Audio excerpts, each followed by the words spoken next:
Hello. We're going to talk about some basic stuff in Ableton today. It's going to be great. Okay, so here in Ableton, I have a little clip of myself singing something very sibilant. Just going to click on the clip and do Control L to loop that clip. You can see the loop bar comes up at the top, and we also have a loop enabled here. So we're going to listen to the clip real quick. All right. And I'm also using Z right there to zoom in, and X zooms out to the last zoom I was at. Here we go. This is something with sibilance, and it's super sibilant. All right. So you can hear it's pretty aggressive, pretty harsh in some places, and we want to fix that. So the first thing we're going to do is, if you don't have a graphic EQ with 8 bands or 6 bands, you should get one. So I recommend you go to the internet and get Melda Productions 11 or Melda Productions whatever. Bundles. If we go to bundles, and then we want to go to M Free FX bundle. If you don't have this one, it's super good. I used it for a while. You just do free download, and it gives you all these things. Biggest things that we want are M auto pitch, because that makes you sound like T-Pain. M equalizer, which is a really good graphic equalizer. But anyways, download that, install it. And in your VST folder, if you need help on that, it's wherever you get to choose it. I chose mine to be in, it's on one of my drives. Anyways, you just choose where that is. You want the 64-bit version because you probably have the 64-bit version of Live. Okay, so now we're back in Ableton. Hopefully you have a graphic equalizer. If you don't, I'm going to assume you have EQ3. I'm also going to assume that you have the stock compressor, because I'm pretty sure you get those two things with Ableton Lite. So what we're going to do is, we know the sibilant range is between 5 to 10K is usually the sibilant range. Your clip does not seem that sibilant when I listen to it. It's more shh, has a hard shh sound. And we can change that too. That's usually in the more 1.5 to 3K area. So the first thing I'm going to do is, if we look at a spectrum analyzer, this is something we see that with sibilance, and boomy low end happening below 100. So we want to get rid of that. We're going to take EQ3, and I'm going to turn the gain down infinity. And then this is 48, which is a hard cut. So a 48 cut is essentially this kind of cut.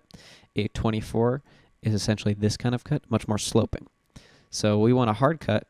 So frequency low, we're setting it to 125. You can just bring it low, cut the frequency on low, and bring it up until you lose the boominess of the bass. We'll do that here. This is something with sibilance, and it's super sibilant. So right there, I'm too far, and we're going to just cut that in half, basically. I was at 125 before, and it nicely gets rid of the boominess in my voice, but still keeps the clarity of the body and definition. This is something with sibilance, and we can see no longer do we have things below 100 hertz. That's our sub range. We don't need that.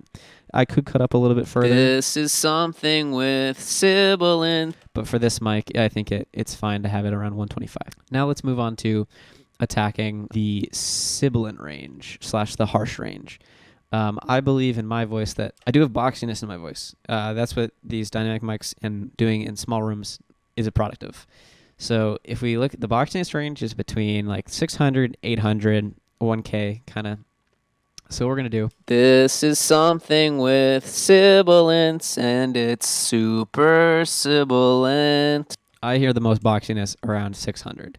So that's just doing a frequency sweep. You can do the same thing in EQ3 by taking the mid and the boost the mid, do a 24 so it's wide, and then we kind of just adjust these two parameters in tandem. But we know we have a boxiness around 600, so we're going to narrow our two bands so they surround 600. So we have a band around 380 and a band around 850. And if we turn this on and listen, this is something with sibilance, and it's super sibilant. This is something with... So it sounds like we have this essentially. This is something with sibilance. It sounds like we're at 700, so we're going to pull it down a little bit more.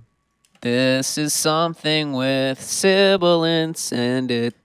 and we're using 24. This is something with Sibilance. So it's pretty boxy. It's a little hard to hear. EQ8 is, again, not as specific as a graphic equalizer.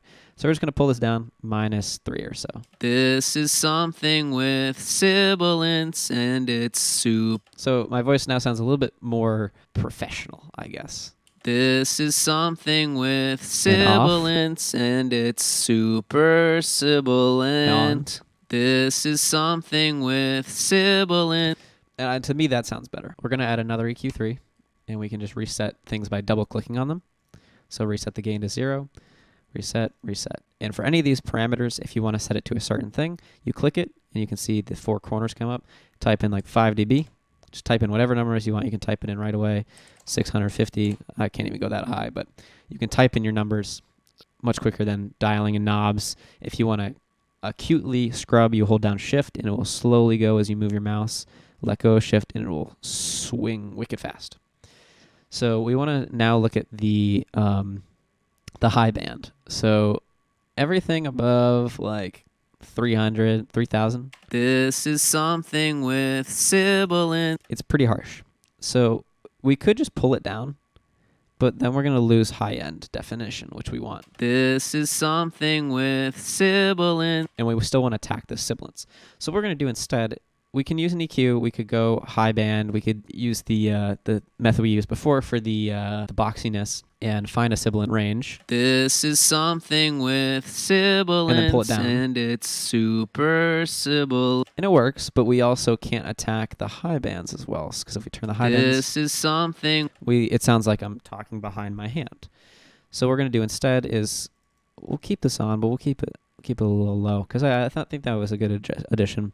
But we can go to Compressor and take De-esser, which I believe is a stock preset, and use the de-esser. So the way a de-esser works is it's basically a compressor, but it targets high band. So the high band frequencies would be our sibilant range, for example, and you can adjust this band anywhere. So the standard compressor, when you load it up, is just going to look like this. You have your threshold, your gain reduction, your output, makeup gain toggle, your peak, RMS, or expansion. Don't worry about these 3. You just use peak all the time. Dry and wet knob. You have your ratio control, an attack or release, auto release toggle, which is fine to use. And then these are the 3 different views. There's also a knee knob, but you don't really need to worry about knee. This is the collapse view, where it just shows you the signal coming up as a stereo signal, the gain reduction, and the output. This gives you the view, but the signal is shown like this, and you can drag the ball around to change it, and you can see it changes the ratio and threshold, and you can see how your audio will be peaking over this. This is your audio is that little ball that drives around over there. And then there's the signal waveform view, where if you view it like this, this is something you can see your signal coming through and the gain reduction at the top.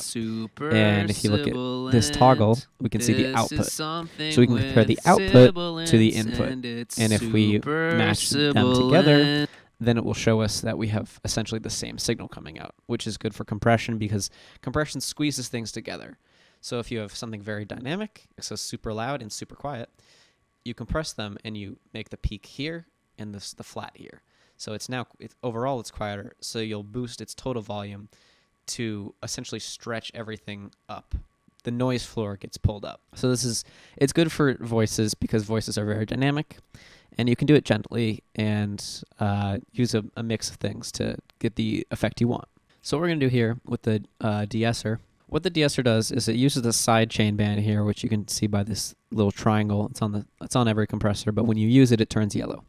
So it's using the EQ trigger, and this says within this band, which is essentially the way that the EQ3 band works, it's got something like this going on. It says, okay, whatever I hear within this band, it's looking at frequencies within here. So this is something with sibilant. So whatever it hears in there, whatever peaks within there, it's going to push down. But it's going to push down the entire signal. That's the importance about the stock compressor.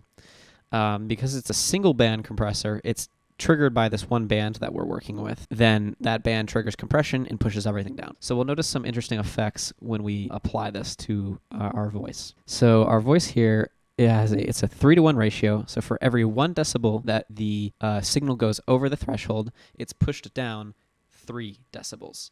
So it's light to medium compression. The attack is 0.02 milliseconds, which is very quick, so nearly instant. And the release, 100 milliseconds. Pretty quick release. Here with the EQ, it's using, again, that wideband at 6,000 hertz with a gain. Sorry, it's a bell filter, and this is a band filter. So the bell is looking at 6,000 hertz, and what it's doing is if we This is something with we're getting no gain reduction, so we're going to pull down the threshold until we start to see this yellow actually make some gain reduction. This is something with sibilance, and it's super sibilant. So we can hear the voices now compressed, and we're kind of getting the effect we want. This is something with sibilance, and it's... We're going to make sure we're gain matching, though, so we can actually compare these two.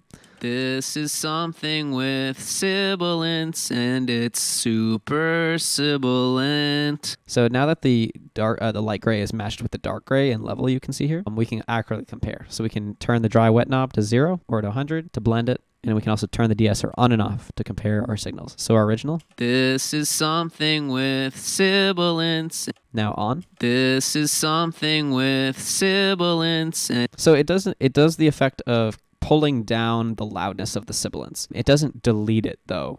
Sometimes we just want to get rid of some of the sibilance. Sometimes voices are just too bright and airy, and it's harsh on the ear. So this de-esser is fine. Let's actually just look at this scope here. This is something with sibilance, and it's super sibilant. If we turn it off now. This is something with sibilance, and it's super sibilant. I actually find that this compressor is doing more harm than good. I don't like the sound of it at all. I would probably use a band instead. This is something with sibilance, and it's super sibilant. I think that sounds more smooth and more natural. Granted, there's some weird stuff. This is something with sibilance, and it's super sibilant. I think this is just a better... I don't like this bell. I like the band pass better. And you can adjust the Q, which is how narrow of a filtering it is. And we can hear this effect by hitting the little headphones icon. This is something with sibilance. And that's the sibilant range. Clearly, we can hear that. Let's hear what the bell sounds like. This is something with sibilance, and it's super sibilant. Okay, it doesn't do anything. This is something with sibilance. Now, if we wanted everything above 6K, we could change to this high pass. Now, with that in play, this is something with sibilance. You can hear it really pushes down the sibilance. So we would probably want to pull back up on the threshold so it doesn't duck it as much. Or we could do a dry wet blend. This is something with sibilance, and it's super sibilant. This is something with sibilance, and it's super sibilant. I think that's a better version using either this bell or the high pass 6K. You can adjust the Q for the sweep, so we can hear the sweep here. Let's go into listen mode again. This is something with A high Q is, and demonstrate that here with a band EQ. As we increase the Q, you can see it gets a lot thinner.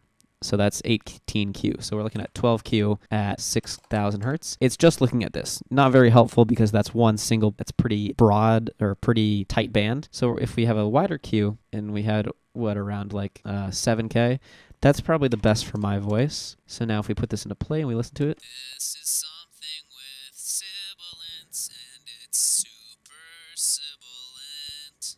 Okay, I like a Q around 1.5 because that seems to a target and you can hear it in my voice. Now if we listen with the listen feature off. This is something with sibilance, really aggressive, so we're going to blend it. Super sibilant. This is something with sibilance. Now I like that. I think that attacked everything we wanted to hear. So let's hear everything off and we can compare. I'm going to group these three together so I can turn them off at the same time. Click the top title bar of all of them, Control G to group, and then if we just bump that out so you can see it. There you go. So we're going to turn them all off here. This is something with sibilance, and it's super sibilant. And now turn it on. First. This is something with sibilance, and it's super sibilant. There's still some compression weirdness going on. I'm actually just going to turn this 2.5 and pull down the dry wet a little bit more. This is something with sibilance, and it's super sibilant. So there's a lot of things at play here. This is something with This is something with. But overall, I think the end is a little bit more tight. It might be a little crispy, but it's not a great example of a clip. This is something with sibilance, and it's super sibilant. Overall, my voice is a little bit more forward. It's a little bit more tight and less dynamic, which helps it just stay centered in the mix and not feel jarring when it comes up in volume. So I think that's all we're going to attack today.